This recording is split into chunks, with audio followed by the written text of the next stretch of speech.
Hello friend, আজ আমি চলে এসেছি দারুণ একটি সুস্বাদু রেসিপি নিয়ে। সেটা হলো কাঁচা আমের চপ। ছোট থেকে বড় সবারই কিন্তু খুব পছন্দের এই রেসিপিটা। তো চলো শুরু করা যাক। কাঁচা আমের চপ বানানোর জন্য আমি প্রথমে নিয়ে নিয়েছি দুটো কাঁচা আম এবং 4টে সেদ্ধ করা আলু। প্রথমে আম দুটোকে গ্রেট করে নিচ্ছি ভালো করে। একটু বড় গ্রেটারের সাহায্যে গ্রেট করে নেওয়ার, তাহলে আমের টেস্টটা বেশি ভালো হবে।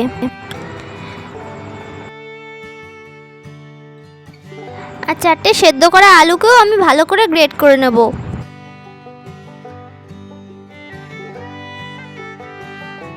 এবার এগুলোকে ভালো করে মিশিয়ে নিতে হবে।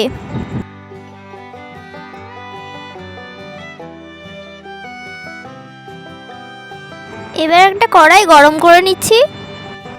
এবার এতে দিয়ে দেবো সর্ষের তেল।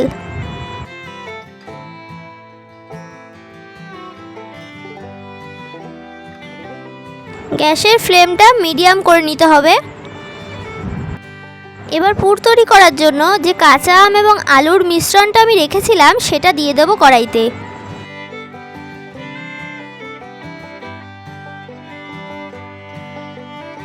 এবার এটাকে ভালো করে 2 মিনিট নাড়াতে হবে।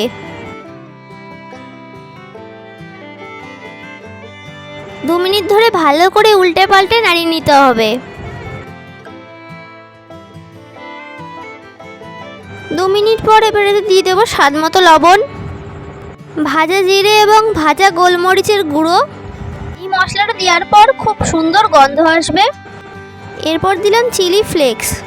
এটা কোনো দোকানে কাছাকাছি না পাওয়া গেলে বাড়িতেই শুকনো লঙ্কা ভেজে হামানদিস্তা বা শিলনোড়ায় গুঁড়ো করে নিলেই হয়ে যাবে চিলি ফ্লেক্স।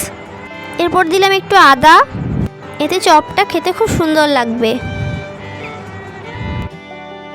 এবার এগুলোকে খুব ভালো করে নাড়তে হবে।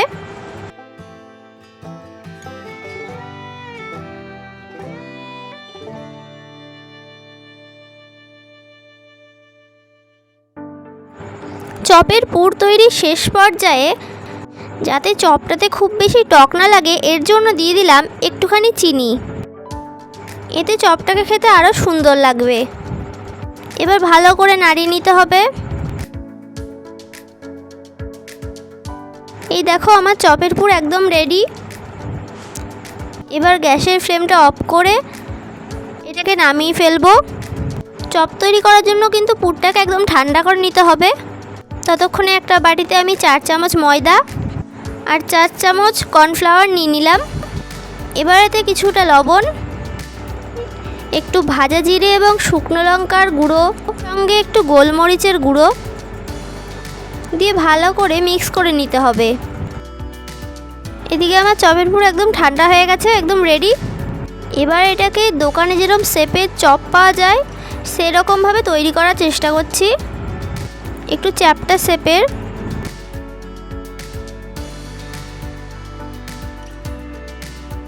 আমের চপের শেপ তৈরি। এবার এটাকে ময়দা আর কর্নফ্লাওয়ার যে মিক্সচারটা রয়েছে সেই মিক্সচারের মধ্যে ভালো করে কোট করে নিতে হবে।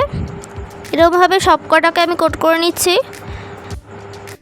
ময়দা আর কর্নফ্লাওয়ারের বাকি যেটুকু রয়ে গেল সেটুকুতে আমি এবার ভালো করে অনেকটা জল দিয়ে দিলাম। এবার এটাকে গুলিয়ে নেব।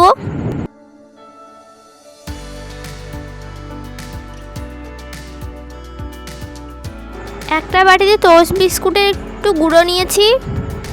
এবার চপের পুরটাকে ময়দা আর কর্নফ্লাওয়ারের মিশ্রণে চুবিয়ে নিয়ে বিস্কুটের গুঁড়োর মধ্যে ভালো করে নিতে হবে। ভালো করে মিশিয়ে নেওয়ার পর আবার এই ময়দা আর কর্নফ্লাওয়ারের মিশ্রণটাতে চুবিয়ে নিয়ে বিস্কুটের গুঁড়োতে নিয়ে ভালো করে কোট করে নিতে হবে। এভাবে সমস্ত চপগুলোকে আমি কোট করে নেব। এবার একটা কড়াই নিচ্ছি, সেখানে তেল গরম করে নেব। তেল গরম হয়ে গেছে, এবার চপগুলো ভালো করে ভেজে নেব। আমি 2টো করে চপ দিয়ে ভাজছি। আর এই তৈরি করা চপগুলো কিন্তু ভাজার আগে অনেক দিন পর্যন্ত নর্মাল ফ্রিজে রেখে আস্তে আস্তে ভাজা করে খেতে পারেন।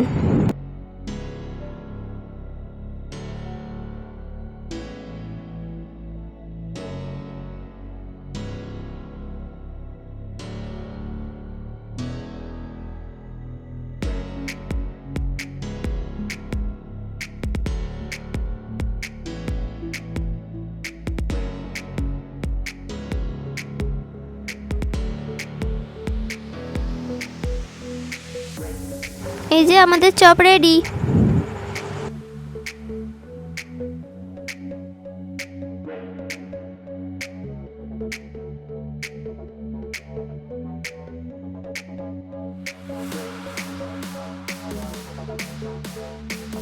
এবার এই চপগুলোকে সন্ধ্যাবেলা গরম গরম পরিবেশন করলেই হলো।